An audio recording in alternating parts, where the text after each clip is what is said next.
The winters were stone cold in Montana back in 1885. I'm telling you, the air just didn't bite.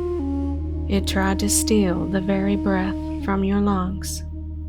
It was a deep bone cold that turned the trees brittle and the sky a heavy bruised gray.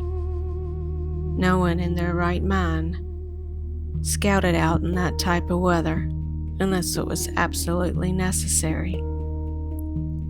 I've spent a whole lifetime wondering about that day. I don't know what drove my mother out into the white silence while the world was freezing over. Whatever it was, it had to be of great significance. It had to be a matter of life or soul for her to carry a teeny baby like me into the Montana blizzard. But I've come to believe it was for love.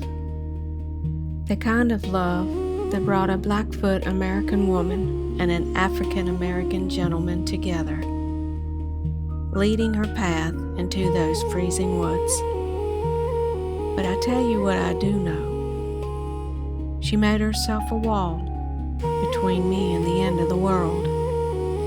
She didn't have much, but she had her love, and she had those teeny moccasins.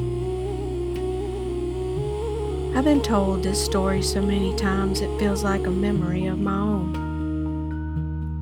Those Blackfoot men and women were pushing through the drifts in the woods. That's when they saw him, a great wolf, silver gray and steady as a mountain, just standing there in their path. My mama said the wolf was the first witness. They climbed down from their saddles. They found us. A woman who had given every bit of her warmth to a bundle she held against her heart. I was that bundle. I was the one crying out for tomorrow I wasn't supposed to see.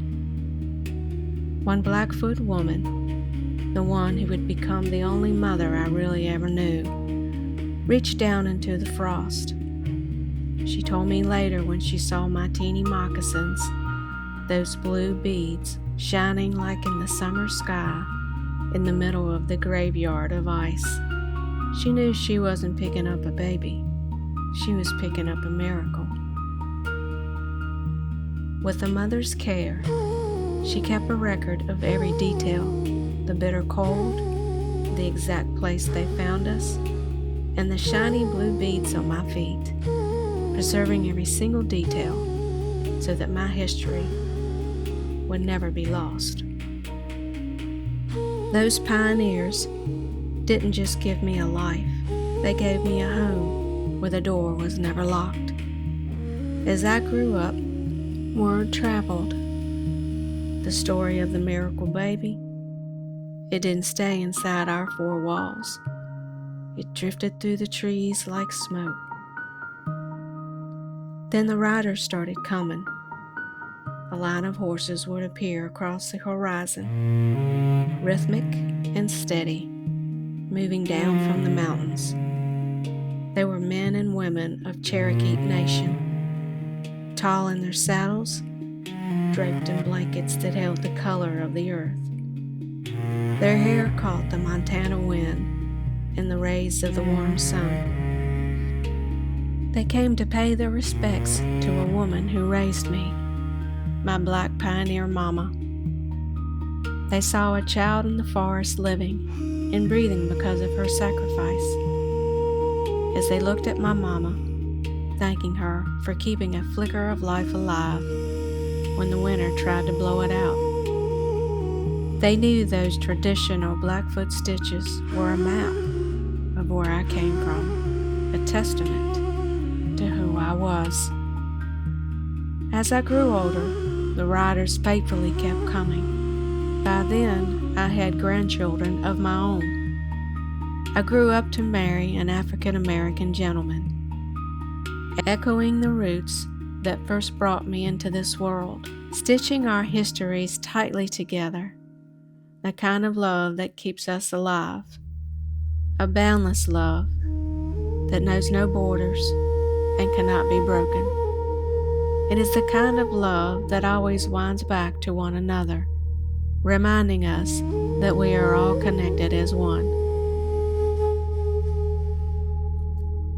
The snow has melted 1,000 times since then. The grass grows tall where the Cherokee once rode.